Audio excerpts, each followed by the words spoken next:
سيدي القاضي، جئتك لا طالبا للنجاة ولا ساعيا للبراءة، بل جئتك لأني لم أعد أعرف إن كنت أنا الجاني أم الضحية.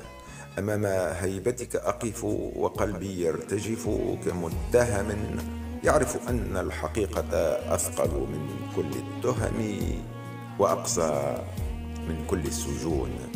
سيدي القاضي، ليست لدي أدلة، فالأوجاع لا توثق والخيانة لا تصور، والقلوب حين تذبح لا تترك بصمات.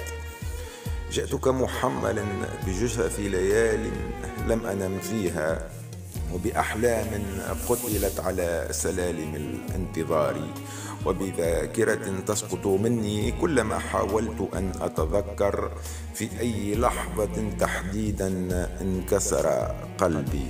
سيدي القاضي، أريد أن أشرح لك كيف يصبح الإنسان محكمة لنفسه، كيف يحاكم روحه في منتصف الليل ويقف شاهدا ضد ذاته ويصدر الحكم ثم يبكي لأنه لا يعرف من يعزي أو من يعزيه.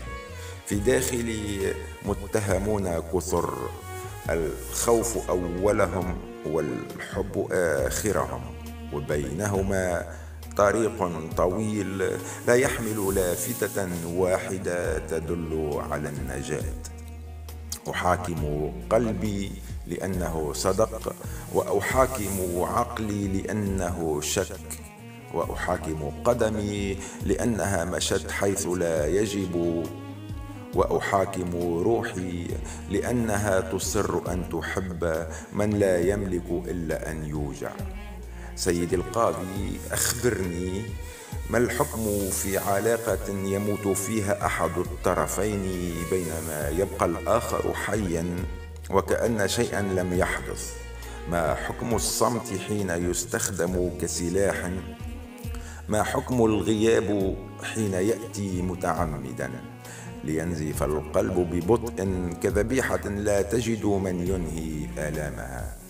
سيدي القاضي، كيف أشرح لك أنني أحببت بقدر ما انكسرت، وأنني كنت أبحث عن يد واحدة تمدني إلى الضوء، لكني لم أجد إلا أبوابا تغلق وظهورا تبتعد ووجوها تغيرت كأنها لم تعرفني يوما.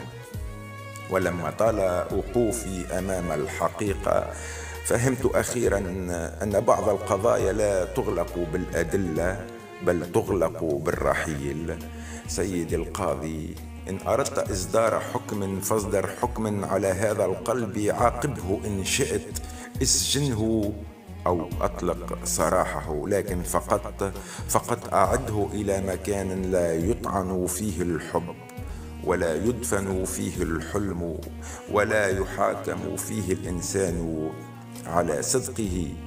وإن سألتني ماذا أريد فسأجيبك بصوت مكسور: أريد حكما واحدا، أن أخرج من هذه الجلسة بروح لا تخاف أن تحب ولا تخاف أن تخسر ولا تخاف أن تبقى وحيدة. سيدي القاضي، لا أطلب العدالة، فالعدالة في قضايا القلوب خرافة قديمة. أنا أطلب نهاية لا تؤلمني أكثر. هذا كل ما لدي، والباقي بين يديك سيدي القاضي.